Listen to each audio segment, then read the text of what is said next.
Alors voilà, on me demande souvent si je pouvais faire une vidéo pour expliquer comment enduire en traditionnel. Alors j'ai fait un petit montage là. Je vais déjà commencer pour vous expliquer un peu les sables. Les sables, c'est la base de la maçonnerie. Alors là, vous avez ici, vous avez du sable gris. Sable gris qui est cru, qui est grossier, qui est fait pour la première couche, la couche d'accrochage, ou faire des chapes, ou mélangeant avec du gravier pour faire du béton. Alors là, vous avez à côté du sable blanc qui est pas tamisé, qui est nature, qui ressemble à ça. On peut s'en servir comme ça pour charger des murs, pour enduire des murs, pour faire décoration, pour monter des agglos, pour toutes sortes de maçonnerie. Après, vous avez là du sable jaune. Il y a un petit peu de gris dedans, mais c'est du sable jaune. Alors c'est pareil, c'est pour des finitions, c'est pour monter des agglos, c'est pour monter des pierres, voilà, pour toutes sortes de maçonnerie. Pas pour les dalles, pas pour la pose de carrelage, pas pour faire du béton. Que pour les enduits, toiture, collage des tuiles, voilà, toutes sortes. Là, il y a du mélange béton. Voilà, du sable, du gravier. C'est pour faire du béton, pour les dalles, pour tout ce qui est béton armé, fondation, les dalles, les poteaux, les linteaux. Voilà. Alors 350 kg pour le béton, c'est 350 kg de ciment par mètre cube de sable. Là, il y a du sable blanc fin. Il est tamisé, je vous montrerai tout à l'heure les tamis. C'est seulement pour la finition en couche fine, les tableaux, les murs, tout ce qui demande une finition, un sable vachement fin. On peut le mélanger avec du sable gris, du ciment gris, de la chaux grise, blanche, de la chaux blanche, du ciment blanc, suivant la couleur que vous voulez faire. Là, voilà, vous avez à peu près tous les sables qui se présentent chez nous, quoi, qui se trouvent chez nous. Maintenant, suivant votre région, vous allez trouver des couleurs différentes. Alors, après, je vais prendre une. Là, il y a du ciment blanc. Alors, ciment blanc, c'est pareil, c'est pour l'enduit, pour la décoration, pour la finition. Moi, je m'en sers beaucoup pour la finition des piscines. Enduit piscine. En finition 350 kg. Voilà, du ciment blanc.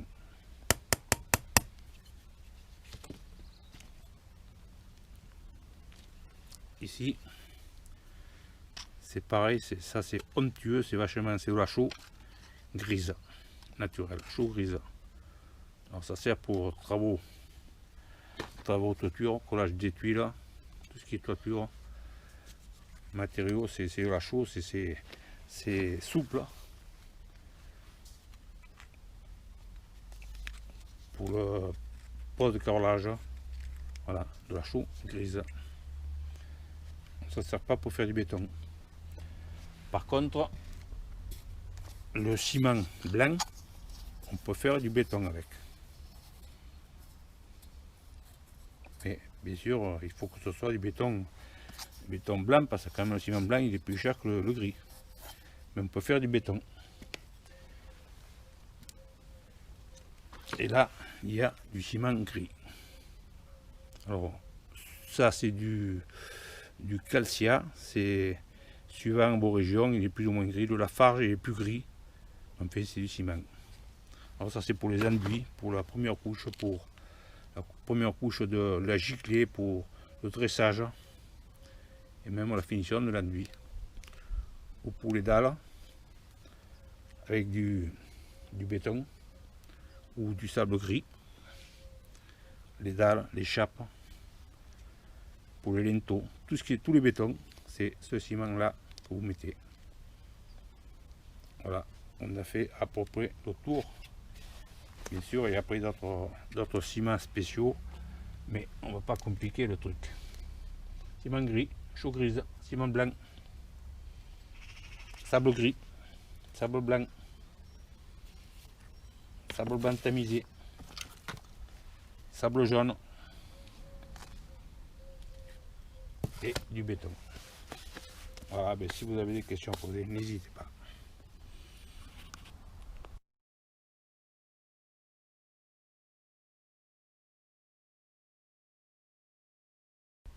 Alors maintenant, on va voir un peu les mortiers. Alors voilà, ça c'est un mortier au ciment gris, sable gris. C'est un mortier qui est vachement fort, c'est du 500 kg. Alors ça sert à enduire, ça sert à faire des chapes, ça sert à faire des moulages, c'est-à-dire que le mouler. Et surtout, bon, c'est pour enduire. Alors pour la première couche, bien sûr, il faut beaucoup plus le diluer. Pour la gicler, on appelle. On m'a beaucoup demandé de faire un petit cours sur la façon de l'envoyer. Je vais vous montrer tout à l'heure. Ça c'est, vous voyez, là, ça c'est quand on veut faire la deuxième couche comme il faut qu'il soit. Le mortier. Pour la gicler.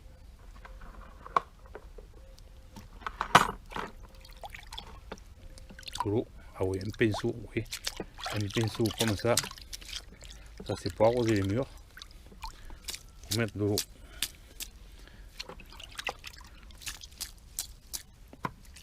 Voilà, je vais vous montrer.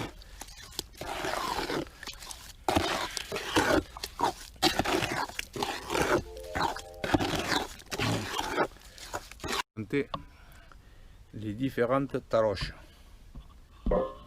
pour la finition ou autre. Alors, premièrement, vous avez là une taloche en bois. On s'en sert bien sûr pour talocher, mais surtout pour emboyer le mortier. On met du mortier dedans, on le prend et on l'emboie. Voilà, ça sert à emboyer. C'est une taloche d'enduit.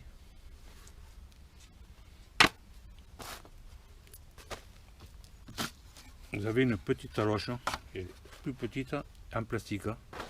C'est surtout bon pour faire des petits travaux, pour faire la finition, ou des dalles, ou des murs. Voilà, celle-là, elle est en très mauvais état. Elle a vécu. C'est encore bonne. Après, vous avez pareil, la même, en plastique, et qui est pointu, c'est pour, ça permet de faire travailler dans les angles, dans les coins. C'est surtout des taloches de finition. Pour finir les enduits, pour finir les chapes, les dalles, les petits coins, ça passe un peu de partout. Après, vous avez la taloche en polystyrène. Alors ça, c'est des plaques de polystyrène, on le découpe suivant la dimension, on y fait une rainure pour la prise en main, et ça sert vraiment à faire des finitions fines. C'est vraiment pour la finition, une fois que tout est bien réglé, une fois que l'enduit est bien lisse, bien taloché, on le frottasse avec ça.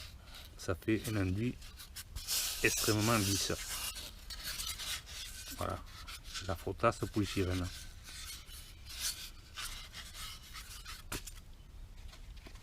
Et ça, c'est la taloche éponge. Alors la taloche éponge, c'est pareil, ça sert pour faire une finition, mais ça fait quand même un grain plus grossier. Mais c'est plus facile à faire. Pour ceux qui ne connaissent pas trop, c'est plus facile à faire une finition avec cette taloche là que les taloches en plastique. Alors, on frottasse comme ça. Une fois qu'il y a un peu d'enduit là-dessus, dans l'eau, on la lave, on la rince, on la tire bien, on enlève bien l'eau, termine la finition. Ça sert pour les enduits, pour la finition des encadrements de fenêtres, de portes, enfin, pour toute finition. Et surtout pour les enduits monocouches. Bon, là, on n'en a pas parlé, on n'a pas parlé d'enduits monocouches. Monocouche est du produit prêt à l'emploi, ça se travaille avec ça. Ce genre de taloche. Voilà, là on a fait le tour à propos de taloche qui se fait, enfin grosso modo, peut-être dans d'autres régions vous avez d'autres formes de taloche.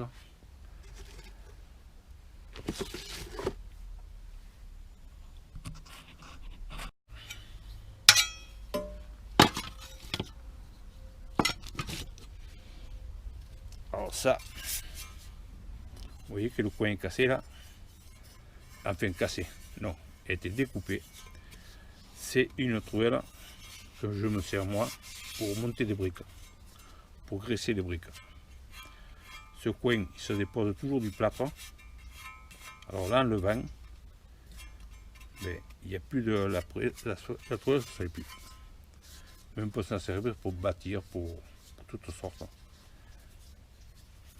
Caoutchouc, elle est bien formée, on la prend bien en main.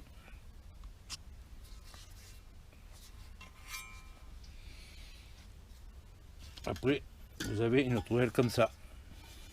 Alors ça, c'est plutôt dans la région où on monte beaucoup de briques.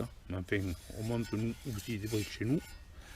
Ça permet de pouvoir monter les briques, les graisser, on met du mortier. Voilà, le mortier posé. Étant donné qu'elle est épaisse, ou pas quand même lourde, épaisse, ça permet de couper les briques. Si je veux couper une brique là, tapote comme ça, et une fois il tape partout, on lui donne un grand coup et on la coupe en deux.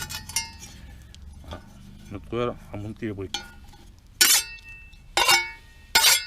On prend du mortier, on le met.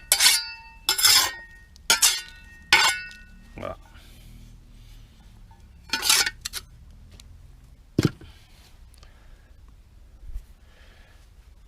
Après, il y a la truelle en alu. Alors, truelle en aluminium avec une yann inox.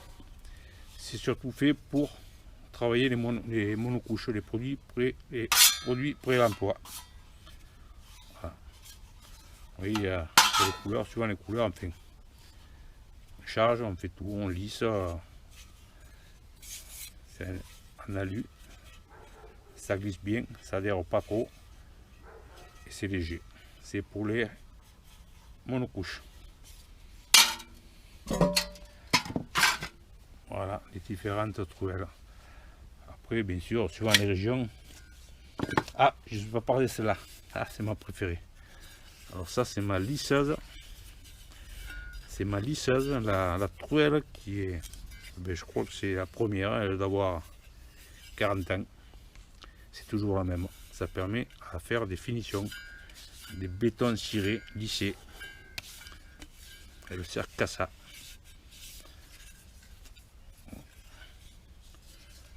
Ma lisseuse. Chaque maçon a sa truelle, a sa main. Elle est vraiment faite pour chaque main. Ça, c'est quelque chose qu'on reconnaît de suite. Nous, on la prend, hop, de suite, on met les yeux fermés, on sait que c'est à nous, pas à nous. Voilà, c'est ma lisseuse.